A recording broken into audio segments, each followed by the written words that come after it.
Good morning बच्चों, मैं हूं अमित तिवारी और आप देख रहे हैं अपना YouTube channel focus on physics. बच्चों, आज हम लोग क्लास 12th के chapter number 3 lecture number 1 chapter name current electricity को लेकर के आए हुए हैं।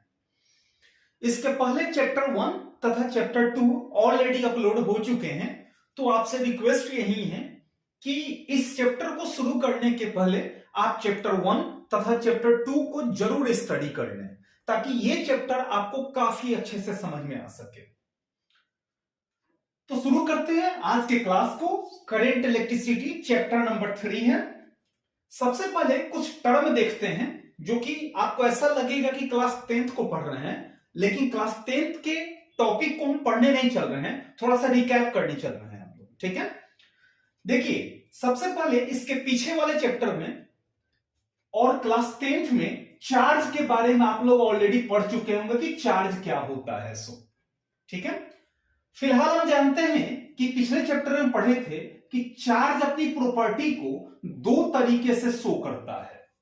चार्ज अगर रेस्ट में हो तो, और चार्ज मोशन में हो तो। ठीक है ना, चार्ज रेस्ट में हो सकता है या चार्ज मोशन में हो सकता है। चार्ज अगर रेस्ट में हो तो फिजिक्स के जिस ब्रांच में चार्ज के रेस्ट के बारे में स्टडी करते हैं उसे इलेक्ट्रोस्टैटिक नाम दिया गया, उसको इलेक्ट्रोस्टैटिक बोला गया। चार्ज जब मोशन में हुआ तो इसको फिर से दो ब्रांच में स्टडी किया गया।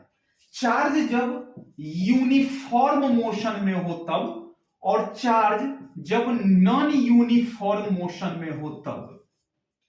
चार्ज जब यूनिफॉर्म मोशन में था तो उस समय हम पढ़ेंगे इसको करंट इलेक्ट्रिसिटी में, इसको करंट इलेक्ट्रिसिटी में पढ़ेंगे। और चार्ज जब नॉन यूनिफॉर्म मोशन में हो तब हम पढ़ेंगे इलेक्ट्रोमैग्नेटिज्म में। समझे बात को? यानी कि चार्ज जब रेस्ट में हो तो फिजिक्स के जिस ब्रांच में इसे स्टडी करेंगे उसे इलेक्ट्रोस्टैटिक कहेंगे। चार्ज जब मोशन में होंगे तो दो ब्रांच बने, एक यूनिफॉर्म मोशन को स्टडी किया, चार्ज के यूनिफॉर्म मोशन को स्टडी किया, और दूसरा चार्ज के नॉन यूनिफॉर्म मोशन को स्टडी किया। चार्ज के यूनिफॉर्म मोशन को जिस ब्रांच में स्टडी किया गया उसे करंट इलेक्ट्रिसिटी बोला गया, और चार्ज के नॉन यूनिफॉर्म मोशन को जिस ब्रांच में स्टडी किया गया उसे इलेक्ट्रोमैग्नेटिज्म बोला गया। एक चीज याद रखना, चार्ज जब रेस्ट में हो तो सिर्फ इलेक्ट्रिक फील्ड प्रोड्यूस होता है। ऐसे कह सकते हैं जब चार्ज रेस्ट में हो तो सिर्फ यहां पर इलेक्ट्रिक फील्ड बनते हैं। ठीक है ना, लेकिन चार्ज जब मोशन में हो तो इलेक्ट्रिक फील्ड के साथ साथ मैग्नेटिक फील्ड भी बनता है। ये पिछले चैप्टर में हम लोग ऑलरेडी स्टडी कर चुके हैं। इलेक्ट्रिक फील्ड के साथ साथ क्या बनता है? मैग्नेटिक फील्ड भी बनता है। इलेक्ट्रिक फील्ड को तो पता है, ऐसे डिनोट करते हैं, और मैग्नेटिक फील्ड को हम ऐसे डिनोट करेंगे। ठीक है ना, तो इलेक्ट्रिक फील्ड के साथ साथ मैग्नेटिक फील्ड भी बनते हैं। कब? जब चार्ज मोशन में हो तो। अब देखते हैं कुछ टर्म को, जैसे कि सबसे पहले इलेक्ट्रिक करंट के पहले एक टर्म जानते हैं, करंट क्या है। तो सिंपली इसको कह सकते हैं कि it is an English word, यह एक इंग्लिश वर्ड है, which means flow of anything, किसी भी चीज का फ्लो हो जाना क्या कहलाता है? इंग्लिश वर्ड है, किसी भी चीज का फ्लो हो जाना क्या कहलाता है? करंट कहलाता है। जैसे कि अगर वाटर फ्लो हो रहा है, वाटर फ्लो हो रहे हो तो उसको हम कहेंगे वाटर करंट कहेंगे। ठीक है ना, उसी तरह अगर ब्लड फ्लो हो रहा है तो उसको ब्लड करंट कहेंगे। उसी तरह अगर एयर की बातें हो तो उसको क्या कहेंगे? एयर करंट कहेंगे। यानी कि किसी भी चीज का फ्लो हो जाना, कोई भी चीज अगर फ्लो हो रहा हो तो उसको करंट कहा जाता है।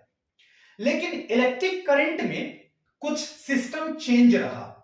अब ये तो करंट हो गया, अब देखते हैं हम लोग इलेक्ट्रिक करंट के बारे में कि इलेक्ट्रिक करंट क्या होता है। देखिए, इलेक्ट्रिक करंट के बारे में सिंपली हम डिफाइन करते हैं कि the flow of charge, the flow of charge in per unit of time, in per unit of time, ठीक है ना। The flow of charge in per unit of time, यानी कि अगर चार्ज का फ्लो होने लग जाए तो उसको इलेक्ट्रिक करंट कहेंगे। यानी किसी भी चीज का फ्लो हो तो उसको करंट कहा जाएगा, वो तो बोला ही जाएगा, लेकिन स्पेशली अगर चार्ज फ्लो हो रहे हो किसी कंडक्टर के थ्रू, ठीक, किसी भी कंडक्टर से अगर चार्ज फ्लो हो रहे हो तो उसे हम इलेक्ट्रिक करंट कहेंगे। इलेक्ट्रिक करंट को बाबू आई से डिनोट किया जाता है और आई बराबर होगा क्यू बाई टी। क्यू यानी कि हो गया चार्ज और टी फॉर क्या हो जाएगा, टाइम होगा। यानी कि एक सेकंड में जितने चार्जेस फ्लो होते हैं उसे इलेक्ट्रिक करंट नाम दिया गया। एक सेकंड में जितने चार्जेस फ्लो होंगे किसी कंडक्टर से उसे इलेक्ट्रिक करंट नाम दिया गया। अगर इसका ऐसा यूनिट देखें हम, इलेक्ट्रिक करंट का ऐसा यूनिट देखा जाए तो I बराबर होता है बाबू Q बाई टी। Q यानी कि कूलम्ब और T फॉर सेकेंड, लिख सकते हैं कूलम्ब पर second, which is equal two ampere, जो कि इक्वल होता है किसके, एम्पियर के इक्वल होता है। यानी कैसे कह सकते हैं कि 1 एम्पियर इक्वल टू 1 कूलम्ब पर 1 सेकेंड। यानी कि एक सेकेंड में अगर 1 कूलम्ब का चार्ज फ्लो होता हो, 1 सेकेंड में अगर 1 कूलम्ब का चार्ज फ्लो होता हो, then the total amount of electric current will be 1 ampere. If 1 coulomb of charges flow till the end of 1 second, then the total magnitude of electric current will be 1 ampere. ये 1 ampere का definition हो गया कि 1 coulomb का charge हो, 1 second तक flow हो रहा हो, तो जो net amount of electric current होंगे वो कितना के बराबर होगा, 1 एम्पियर के बराबर होगा। अगर इसका डायमेंशनल फॉर्मूला देखें बाबू, तो डायमेंशनल फॉर्मूला आपको याद होगा, इसको लिखेंगे ए लिख करके और स्क्वायर ब्रैकेट में इसको कवर कर देंगे हम। ये डायमेंशनल फॉर्मूला हो गया किसका, इलेक्ट्रिक करंट का डायमेंशनल फॉर्मूला हो गया। क्लियर हुआ इतना? फिर से एक बार शॉर्टकट रिकैप कर दें कि चार्ज अपनी दो प्रॉपर्टी को शो करता है। प्रॉपर्टी तो बहुत सारे हैं, लेकिन चार्जेस के प्रॉपर्टी को दो तरीके से हम पढ़ सकते हैं। एक, चार्ज जब रेस्ट में हो तो, और चार्ज जब मोशन में हो तो। चार्ज अगर रेस्ट में है तो फिजिक्स के जिस ब्रांच में इसे स्टडी किया गया उसे इलेक्ट्रोस्टैटिक कहेंगे। चार्ज जब मोशन में हो तो उस समय उसको दो पार्ट में डिवाइड किया गया। एक, चार्ज जब यूनिफॉर्म मोशन में हो, और दूसरा चार्ज जब नॉन यूनिफॉर्म मोशन में हो। अगर यूनिफॉर्म मोशन में हो तो करंट इलेक्ट्रिसिटी में पढ़ेंगे उससे, और अगर नॉन यूनिफॉर्म मोशन में हो तो उसको इलेक्ट्रोमैग्नेटिज्म पढ़ेंगे। नॉन यूनिफॉर्म का मतलब होता है एक्सेलरेटेड मोशन, इसको कह सकते हैं नॉन यूनिफॉर्म को कह सकते हैं एक्सेलरेटेड मोशन भी कहा जा सकता है। अब देखिए करंट की बात आती है। करंट एक इंग्लिश वर्ड है, it is an English word जिसका मतलब होता है flow of anything, which means flow of anything, किसी भी चीज का फ्लो हो जाना। फॉर एग्जांपल वाटर फ्लो हो रहा है तो वाटर करंट कहेंगे, ब्लड फ्लो हो रहा है तो ब्लड करंट कहेंगे हम, एयर फ्लो हो रहा है तो एयर करंट कहेंगे हम, ठीक है ना। लेकिन इलेक्ट्रिक करंट में चार्ज मतलब पार्टिकुलरली चार्ज के फ्लो को बोला गया। यानी कि एक सेकंड में जितने चार्जेस फ्लो होते हैं तो उससे हम क्या कहेंगे, इलेक्ट्रिक करंट कहेंगे। The flow of charge in per unit of time, या the flow of charge in per unit of time through a conductor, या फिर ऐसे कह सकते हैं the flow of charge through a conductor in per unit of time is called electric current. Electric current को I से denote किया जाता है, तो आई इक्वल टू लिख सकते हैं क्यू बाई टी, यानी कि चार्ज बाई टाइम। एक सेकंड में जितने चार्जेस फ्लो होते हैं उसे इलेक्ट्रिक करंट बोला गया। अगर इसके एसआई यूनिट की बात करें हम तो आई इक्वल टू होता है क्यू बाई टी, चार्ज का यूनिट कूलम्ब हो गया, टाइम का यूनिट सेकंड हो गया, यानी कि कूलम्ब पर सेकंड, इसको लिख सकते हैं एम्पियर लिख सकते हैं हम। अब बात आती है कि 1 एम्पियर को डिफाइन करो, तो अगर 1 कूलम्ब का चार्ज 1 सेकंड तक फ्लो हो रहा हो, if charge of 1 coulomb is flowing till the end of 1 second, then the total amount of electric current will be 1 ampere. एक कूलम्ब का चार्ज हो, 1 सेकंड तक फ्लो हो रहा हो, तो जो इलेक्ट्रिक करंट के अमाउंट होगा वो 1 एम्पियर के बराबर होगा। अब इसके डायमेंशनल फार्मूला की बात करें तो डायमेंशनल फार्मूला इसका ए लिख करके और स्क्वायर ब्रैकेट में कवर कर देंगे हम। क्लियर हुआ इतना बच्चों? चलिए मिटा रहे हैं इसे, हम आगे पढ़ते हैं। हम लोग मिटा रहे हैं, नोट करते चलिएगा, बेहतर होगा, अच्छा रहेगा। हर एक टॉपिक को डील किया जाएगा।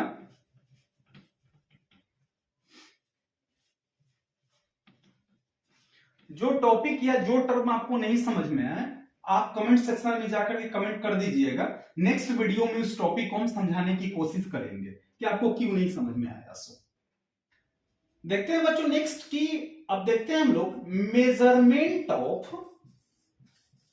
मेजरमेंट ऑफ स्मॉलर करंट, यानी काफी कम करंट अगर प्रोड्यूस हो रहा हो तो उसको कैसे मेजर करेंगे हम लोग। उसके लिए दो छोटे छोटे यूनिट देखे गए, जैसे कि एक हो गया जिसको कहेंगे हम लोग मिली एम्पियर, ठीक है ना, इसको लिखते हैं एम और ए लिख देंगे।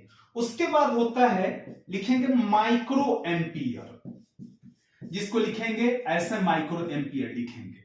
तो 1 मिली एम्पियर इक्वल टू होगा 10 टू द पावर -3 एम्पियर, और 1 micro ampere is equal to होगा 10 टू द पावर -6 एम्पियर।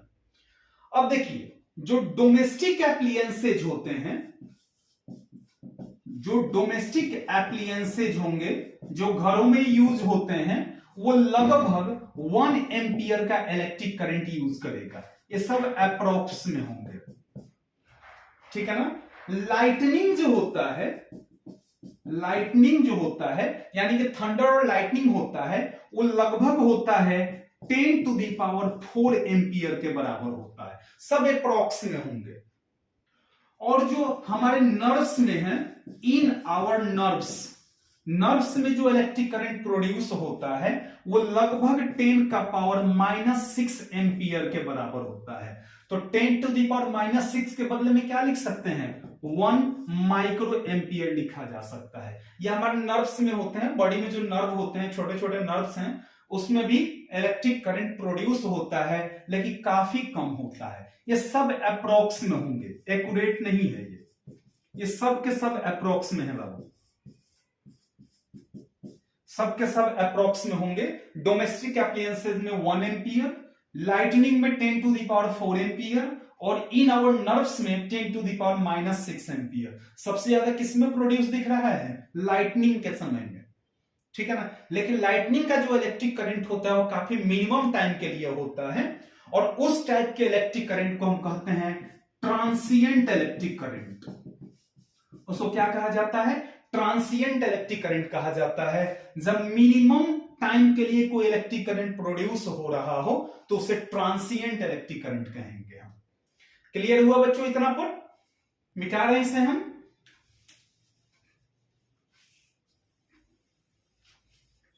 आगे हम लोग पढ़ने चल रहे हैं बाबू direction of electric current. Electric current के डायरेक्शन के बारे में हम लोग पढ़ने चल रहे हैं।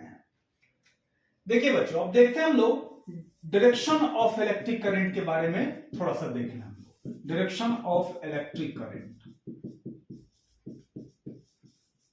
समझने की कोशिश करते हैं। सपोज कीजिए कि हमारे पास एक कंडक्टर है जो आइसोलेट है, यानी कि अकेला कहीं पर रखा हुआ है। आइसोलेटेड होता है ना, आइसोलेशन वर्ड होता है जहां पर अकेला किसी को रख दिया जाता है, यानी कि इसके आसपास किसी भी टाइप का कोई फील्ड प्रेजेंस नहीं है, किसी भी टाइप का कोई फील्ड प्रेजेंट नहीं है। तो इसके जो इलेक्ट्रॉन्स होंगे वो लगातार रैंडमली अलग अलग पाथ, अलग अलग डायरेक्शन में इधर उधर घूम रहे होंगे। ये जितने इलेक्ट्रॉन्स होंगे वो लगातार अलग अलग डायरेक्शन में कभी इधर कभी इधर, इधर उधर घूम रहे होंगे। ये किसकी वजह से, ये थर्मल एनर्जी की वजह से घूम रहे हैं। ये थर्मल एनर्जी की वजह से ये घूम रहे हैं, मूव कर रहे हैं। अब थर्मल एनर्जी के रूप में क्या आ सकता है, जैसे कि हीट हो गया, एटमॉस्फेयर का हीट हो गया, उस हीट को ये एब्जॉर्ब करके और ये लगातार क्या कर रहे हैं, मूव कर रहे हैं। जिस वेलोसिटी के साथ ये मूव कर रहे हैं उन्हें कहा जाता है थर्मल वेलोसिटी। उसको थर्मल वेलोसिटी कहेंगे, और ये अप्रोक्स जो होता है वो 10⁵ मीटर पर सेकंड के आसपास होता है। अब आपको अंदाजा लग गया होगा कितना ज्यादा स्पीड से ये मूव कर रहा है, मतलब कि मैक्सिमम स्पीड हो गया 10⁵ मीटर पर सेकंड, बहुत ज्यादा स्पीड हो गया ये है, ठीक है ना। अब इसी कंडक्टर को हमने क्या किया, इस कंडक्टर से एक बैटरी को या सेल को हमने क्या किया, कनेक्ट कर दिया। ऐसे एक सेल को हमने क्या किया, कनेक्ट कर दिया। ये पॉजिटिव हो गया, एक निगेटिव हो गया। अब ये पॉजिटिव है, ये निगेटिव है, तो यहां पर ये वाला टर्मिनल क्या होगा, निगेटिव टर्मिनल होगा, और ये वाला क्या होगा, पॉजिटिव टर्मिनल होगा। इसको समझने की कोशिश करते हैं, इसके बाद वाला जो टॉपिक है ड्रिफ्ट वेलोसिटी, वहां पर इसको अच्छे से समझेंगे, फिलहाल थोड़ा बहुत देख लेते हैं। अब देखो इसके अंदर जो इलेक्ट्रॉन घूम रहे हैं, ये इलेक्ट्रॉन निगेटिव चार्ज कैरी कर रहा है, तो निगेटिव और निगेटिव के बीच में क्या होगा, रिपल्सन होगा। तो ये इलेक्ट्रॉन किधर भागने की कोशिश करेगा, इस निगेटिव से दूर जाने की कोशिश करेगा। ये पॉजिटिव और इस इलेक्ट्रॉन के बीच में क्या होगा, अट्रैक्शन होगा। तो जो इलेक्ट्रॉन दूर जाने की कोशिश कर रहा था उसको पॉजिटिव अपनी तरफ क्या करेगा, अट्रैक्ट करेगा। यानी कि सारे इलेक्ट्रॉन इस निगेटिव टर्मिनल से दूर जाने की कोशिश करेंगे और पॉजिटिव उसे अपनी तरफ अट्रैक्ट करने की कोशिश करेगा। अब ये इलेक्ट्रॉन ऐसे लगातार एक सीक्वेंस बन गया और इलेक्ट्रिक करंट का फ्लो होना शुरू हो गया। तो ये जो इलेक्ट्रॉन का वेलोसिटी है, सॉरी, ये जो इलेक्ट्रॉन मूव कर रहे हैं उसके द्वारा जो करंट प्रोड्यूस हो रहा है, ये वाला इंटरनल जो है, इसको कहा जाता है इलेक्ट्रॉनिक करंट। इसको क्या कहेंगे, इलेक्ट्रॉनिक करंट कहा जाता है, ठीक है ना। इसे क्या कहेंगे हम, इलेक्ट्रॉनिक करंट कहेंगे हम लोग। और देखो इलेक्ट्रॉन माइनस से किधर जा रहा है, प्लस की तरफ, तो इलेक्ट्रॉनिक करंट का डायरेक्शन क्या हो जाएगा, minus to plus, negative to positive हो गया। अब क्या होता है कि जो इलेक्ट्रिक करंट का डायरेक्शन होता है वो पॉजिटिव टू निगेटिव होने लग जाता है। ऐसा क्यों होता है, आगे वाले लेक्चर में हम लोग पढ़ेंगे, ठीक है ना। तो सीक्वेंस बन गया किधर से, प्लस से माइनस की तरफ, ये बन गया। इसको कहा जाता है कन्वेंशनल करंट, कन्वेंशनल करंट। तो जो इलेक्ट्रॉनिक करंट का डायरेक्शन होगा वो माइनस से प्लस होगा, और जो कन्वेंशनल करंट का डायरेक्शन होगा वो प्लस से माइनस की तरफ होगा। तो पुराने लोगों ने अपने लॉजिक के हिसाब से अनुमान लगाया था कि कोई भी चीजें जो होती हैं वो हायर टू लोअर फ्लो करती हैं। ये तो पता है, मान लीजिए एक बड़ा सा कंटेनर है, एक छोटा सा कंटेनर है, या फिर एक कहीं पर बहुत ज्यादा अमाउंट ऑफ वाटर रखे हुए हैं और कहीं पर अमाउंट ऑफ वाटर काफी कम है। अगर दोनों को एक पाइप के सहारे जोड़ दिया जाए तो मैक्सिमम अमाउंट वाले वाटर जो होंगे वो मिनिमम अमाउंट वाले वाटर की तरफ क्या होंगे, फ्लो करना शुरू हो जाएंगे, यानी कि वहां पर भी हायर टू लोअर। तब पहले के लोगों ने ये गेस किया और उनका गेस लगभग सही भी था और गलत भी था। तो पहले के लोगों ने गेस किया कि डायरेक्शन जो होगा हायर टू लोअर होना चाहिए। तो हायर कौन है, प्लस है, और लोअर कौन है, माइनस है। तो डायरेक्शन क्या होगा इलेक्ट्रिक करंट का, प्लस टू माइनस होना चाहिए। लेकिन बाद में जब इस पर रिसर्च किया गया तो देखा गया कि ये तो माइनस से प्लस की तरफ मूव कर रहा है, ठीक है ना। लेकिन बहुत ज्यादा कॉम्प्लिकेशन की वजह से उसको जैसा था वैसे ही छोड़ दिया गया, और वो जो प्लस से माइनस की तरफ फ्लो होते हैं उसी को इलेक्ट्रिक करंट का डायरेक्शन मान करके उसका नाम दे दिया गया कन्वेंशनल करंट। यानी कि इलेक्ट्रिक करंट का डायरेक्शन क्या होता है, just opposite to the motion of electron.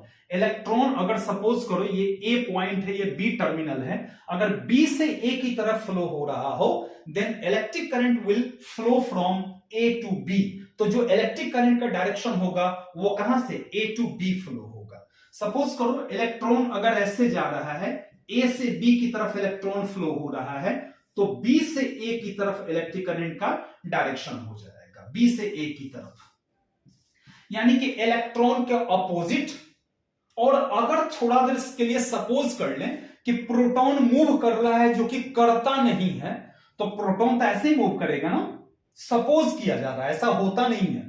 तो इलेक्ट्रिक करंट का डायरेक्शन माना जाता है same as that of proton and just opposite to the flow of electron. Electron के फ्लो के अपोजिट और प्रोटॉन के साथ में होता है। आई बात समझ में? अब यहां पर एक क्वेश्चन अराइज होता है कि इलेक्ट्रिक करंट के पास मैग्नीट्यूड भी है, जैसे किसी भी चीज का 1 एम्पियर, 4 एम्पियर या 10 एम्पियर ऐसा लिखते हैं ना, तो ये तो मैग्नीट्यूड हो गया। और इसके पास डायरेक्शन भी मिल गया हमारे पास, और इसका डायरेक्शन भी मिल गया, यानी कि मैग्नीट्यूड के साथ साथ क्या है, डायरेक्शन भी है। और हम जानते हैं कि जिस क्वांटिटी के पास मैग्नीट्यूड हो और डायरेक्शन हो उसको वेक्टर क्वांटिटी माना जाता है। तो इस हिसाब को देखा जाए तो इलेक्ट्रिक करंट कौन सा क्वांटिटी होना चाहिए, ये वेक्टर क्वांटिटी होना चाहिए, लेकिन ये वेक्टर नहीं होता है, ये होता है स्केलर क्वांटिटी। हालांकि ये होता है ओरिजिनली टेंसर क्वांटिटी। अब टेंसर क्या है इसको हम एडवांस में पढ़ेंगे, आगे जाकर के पढ़ेंगे हम लोग। फिलहाल अगर ऑप्शन में वेक्टर, स्केलर और टेंसर हो तो आप टेंसर पे टिक लगाएंगे, और अगर टेंसर नहीं हो, वेक्टर और स्केलर हो तो स्केलर पे टिक लगाएंगे। अब यहां पे बातें हैं कि स्केलर के पास तो डायरेक्शन होता नहीं है, लेकिन करंट के पास डायरेक्शन दिख रहा है। डायरेक्शन क्या था, इलेक्ट्रॉन के फ्लो के अपोजिट में और प्रोटॉन के साथ में, यानी कि पॉजिटिव के साथ में। फिर भी डायरेक्शन और मैग्नीट्यूड होने के बाद भी यह स्केलर क्वांटिटी है। क्यों है, इसके बारे में जानने की कोशिश करते हैं कि आखिर ये स्केलर क्वांटिटी क्यों है। मिटा रहे हैं इसे हम। इसको समझने की कोशिश करते हैं कि इलेक्ट्रिक करंट स्केलर क्वांटिटी क्यों है, जबकि इसके पास डायरेक्शन भी है और मैग्नीट्यूड भी है। तो अगर थ्योरी को देखें तो ये वेक्टर क्वांटिटी होना चाहिए, लेकिन देखिए कैसे। सपोज कीजिए कि एक इलेक्ट्रिक करंट ऐसे आ रहा है। सपोज करते हैं कि ये इलेक्ट्रिक करंट एक ऐसे आ रहा है। मानते हैं ये 5 एम्पियर का इलेक्ट्रिक करंट आया, और एक इलेक्ट्रिक करंट ऐसे आ रहा है 12 एम्पियर का इलेक्ट्रिक करंट ऐसे जा रहा है। दोनों एक ज्वाइंट हुआ और इसका ऐसे एक सिंगल वायर बन के फ्लो होने लग जाएगा। तो आप यहां देख सकते हैं कि ये जो इलेक्ट्रिक करंट है, सपोज कीजिए I1 हो गया, ये I2 हो गया, और इसको I3 मान लेते हैं। तो आगे पढ़ना है इसी चैप्टर में। एक साइंटिस्ट थे जिनका नाम था किरचॉफ। इन्होंने अपना कुछ नियम दिया था। उन्होंने कहा था कि total input of electric current is equal to total output of electric current. तो टोटल इनपुट देखें तो I1 प्लस कितना I2 बराबर कितना हो जाएगा, I3 हो जाएगा। I1 है कितना 5 एम्पियर, I2 है कितना 12 एम्पियर, तो 12 और 5 कितना हो गया, ये 17 एम्पियर का इलेक्ट्रिक करंट फ्लो हो रहा है, यानी कि I3 का वैल्यू कितना है 17 एम्पियर है। अब मान लेते हैं कि ये 90 डिग्री का एंगल बन रहा है। तब एक चीज देखो, अब ये इलेक्ट्रिक करंट ऐसे आया और एक इलेक्ट्रिक करंट ऐसे आ रहा है, ठीक है ना। एक कितना है 12 एम्पियर है, और एक कितना है बाबू, एक 12 एम्पियर है और दूसरा कितना है 5 एम्पियर है। कैसे, इसको भी 12 मान लो, इसको भी 5 मान लो। तो इसका रिजल्टेंट निकालने के लिए इसको मान लेते हैं वेक्टर ए और इसको मान लेते हैं वेक्टर बी। वेक्टर थ्योरम अगर यूज करें तो हम जानते हैं कि रिजल्टेंट निकालने के लिए हम क्या यूज करते हैं, वेक्टर लॉ ऑफ एडिशन। इसको लिखते हैं, फॉर्मूला होता है a square plus b square plus 2ab कितना हो गया cos थीटा। यूज करते हैं इसको।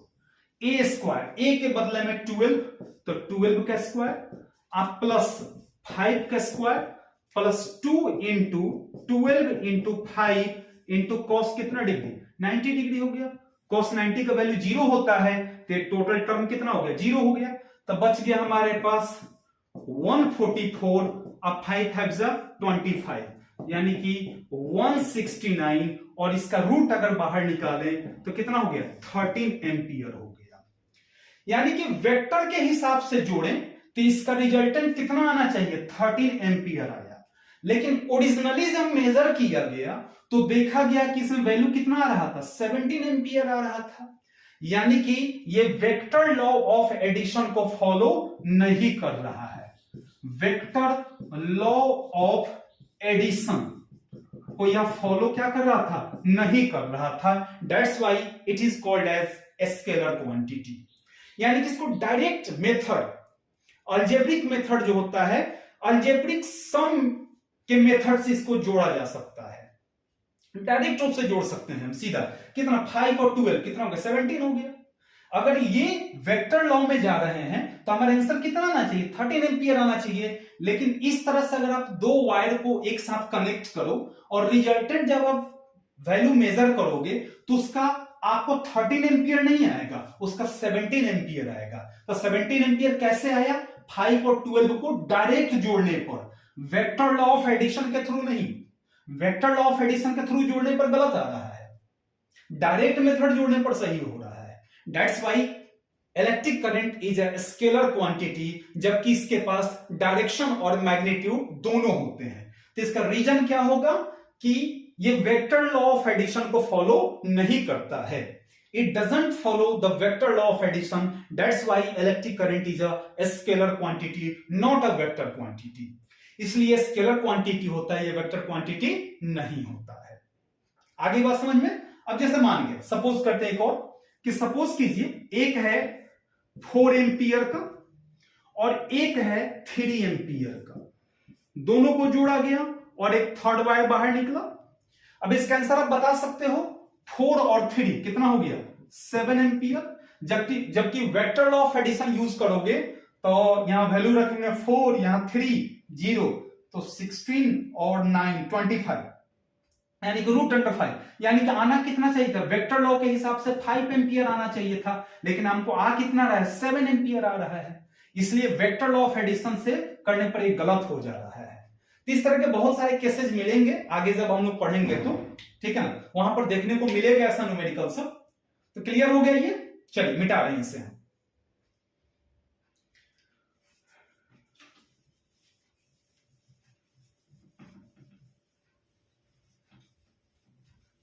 थोड़ा कंसेप्चुअल चैप्टर है ये, समझने की कोशिश कीजिएगा, कंसेप्ट के हिसाब से चलेंगे हम लोग। यहां पर ज्यादा लॉजिक इसमें नहीं लगाना होगा, नहीं तो गलत होने की पॉसिबिलिटी हो जाएगी। बस कंसेप्ट लेकर के आप चले। थोड़ा सा कॉम्प्लिकेशन होगा समझने में, 2-3 टॉपिक को समझने में काफी कॉम्प्लिकेशन होने वाला है। चलिए बच्चों, देखते हैं हम लोग types of electric current. Electric current के कुछ टाइप पढ़ने चल रहे हैं, ठीक है ना, टाइप्स ऑफ इलेक्ट्रिक करंट। देखिए सबसे नंबर 1 में जिसको कहा जाता है, मैंने भी जस्ट कुछ देर पहले बताया भी था कि ट्रांसिएंट करंट।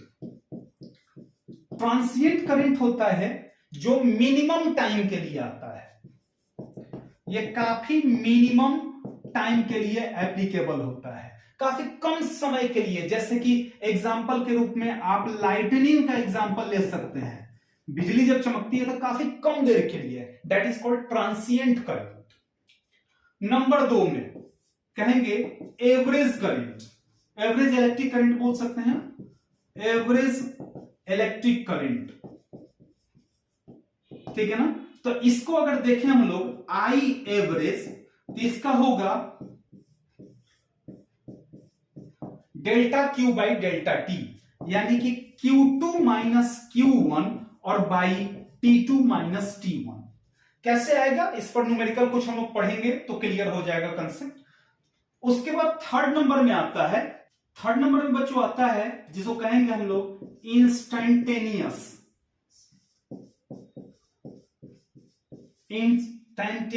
करंट, यानी कि इलेक्ट्रिक करंट। इसका देखना, ये आई इंस्टेंटेनियस लिखे अगर, इसका फॉर्मूला होता है dq बाई dt। इंस्टेंटेनियस का मतलब होता है at a time, at a particular time, at a particular place. अगर करंट किसी पार्टिकुलर टाइम पर निकाला जा रहा हो, जैसे बोल दिया जाए कि 2 सेकंड पर किसी इलेक्ट्रिक 2 सेकंड पर किसी कंडक्टर से कितने इलेक्ट्रिक करंट फ्लो होंगे, तो that is called instantaneous electric current. कोई पूछ दे कि 2 सेकंड से 4 सेकंड के बीच में इलेक्ट्रिक करंट कितने फ्लो हो रहे हैं, तो उसको एवरेज इलेक्ट्रिक करंट कहेंगे। तो कहीं पर इंस्टेंट टाइम दिया रहे, इंस्टेंट प्लेस दिया रहे, ठीक है ना, उसको क्या कहेंगे, इंस्टेंटेनियस करंट कहेंगे। अब ये कैसे होता है, इस पर कुछ न्यूमेरिकल देखते हैं ताकि आपको अच्छे से समझ में आ सके। मिटा रहे हैं इसे बच्चों।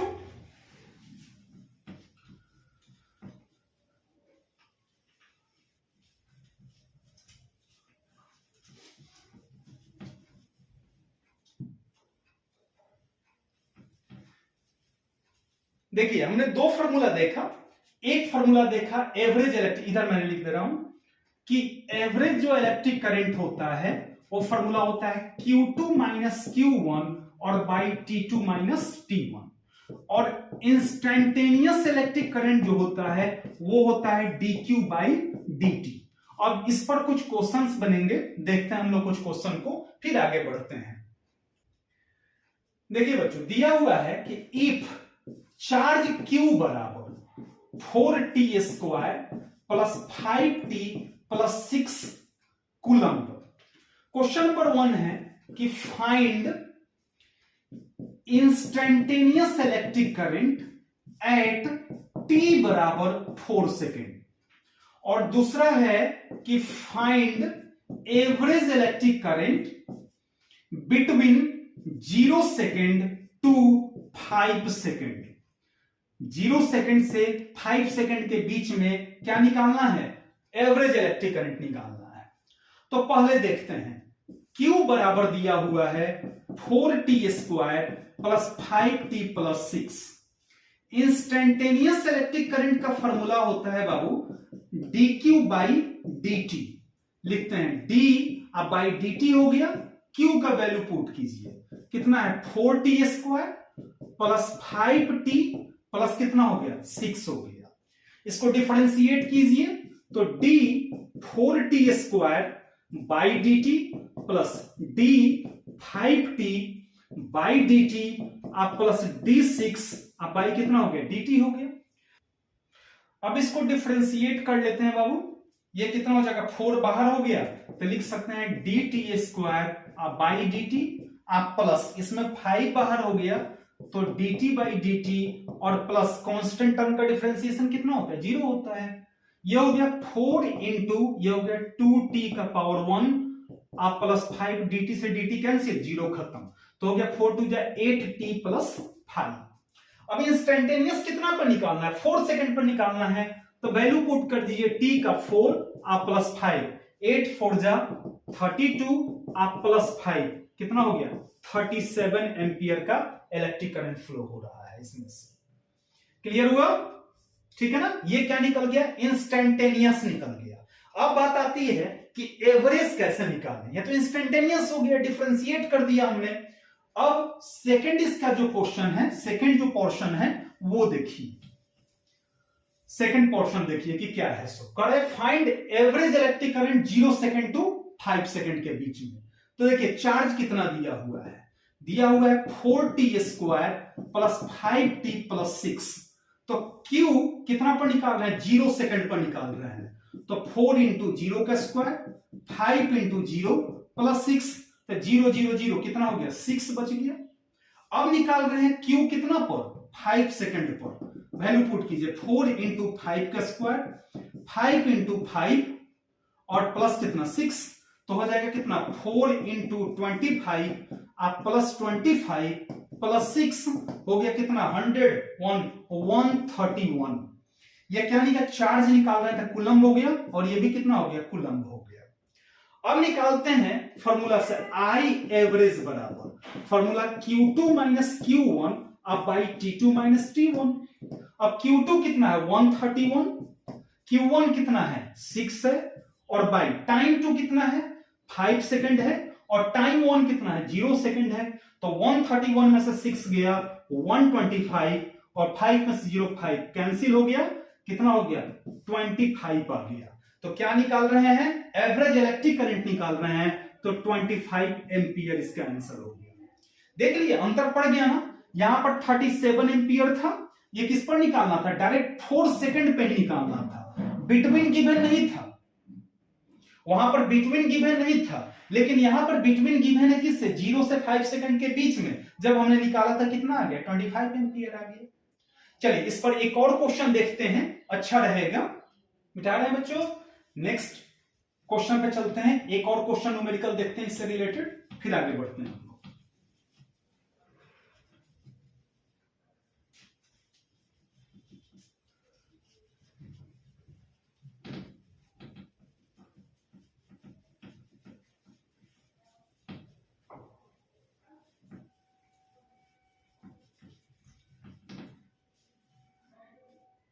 देखिए बच्चों क्वेश्चन है कि इफ, क्वेश्चन नंबर 2, कि if electric current I equal to 2t plus 3t square ampere दिया हुआ है, क्वेश्चन कह रहा है कि फाइंड चार्ज यानी कि Q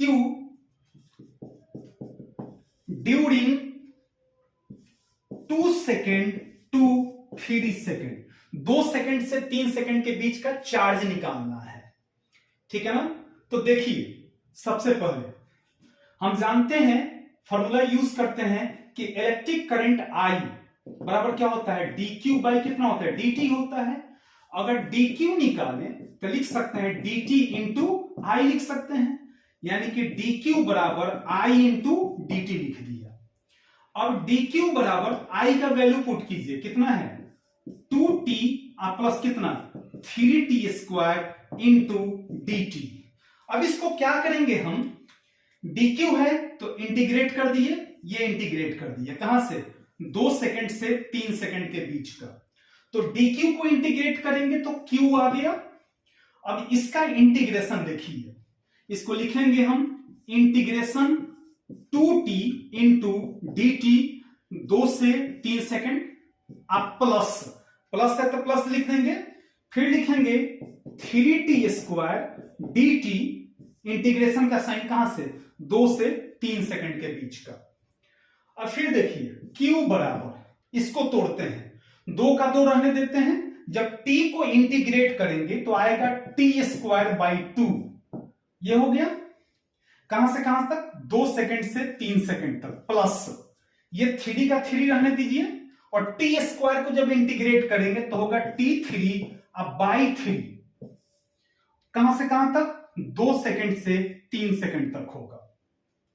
अब देखिए इसको पहले t का वैल्यू, ये 2 से 2 कैंसिल कीजिए, ज्यादा अच्छा, 3 से 3, तो हमारे पास आ गया t स्क्वायर टाइमिंग 2 से 3 second plus t cube timing 2 to 3 second.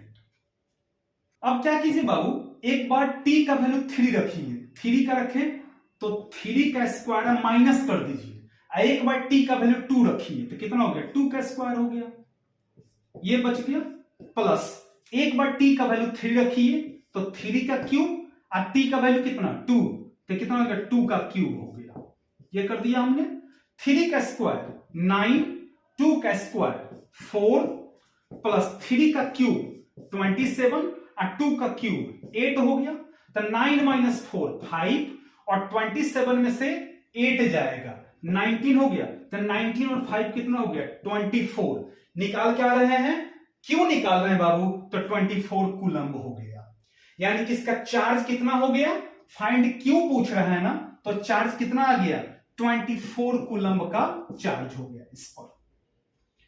तो एक डिफरेंशिएशन टाइप क्वेश्चन बता दिए, एक इंटीग्रेशन टाइप भी क्वेश्चन आपको बता दिए कि कैसे निकालने हैं। सो अब मिटा रहे हैं इसे हम बाबू, मिटा रहे हैं बच्चों इसे,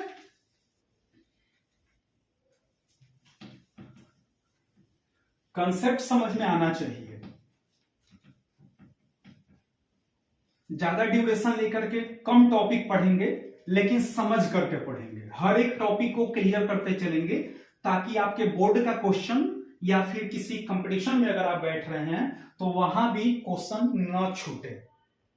मेरा तो यही सोच रहेगा, बाकी आपके ऊपर डिपेंड करता है कि आप कितना पढ़ रहे हैं, सेल्फ स्टडी कितना कर रहे हैं, क्वेश्चन कितना बना रहे हैं, क्योंकि यहां पर मैक्सिमम क्वेश्चन तो मैं बनवा नहीं पा रहा हूं अभी, टाइम की कमी की वजह से, कि लेक्चर कहीं बड़ा ना हो जाए, ठीक है ना। चलिए अब देखते हैं कुछ शॉर्ट रिवीजन, एक छोटा सा टर्म देखते हैं।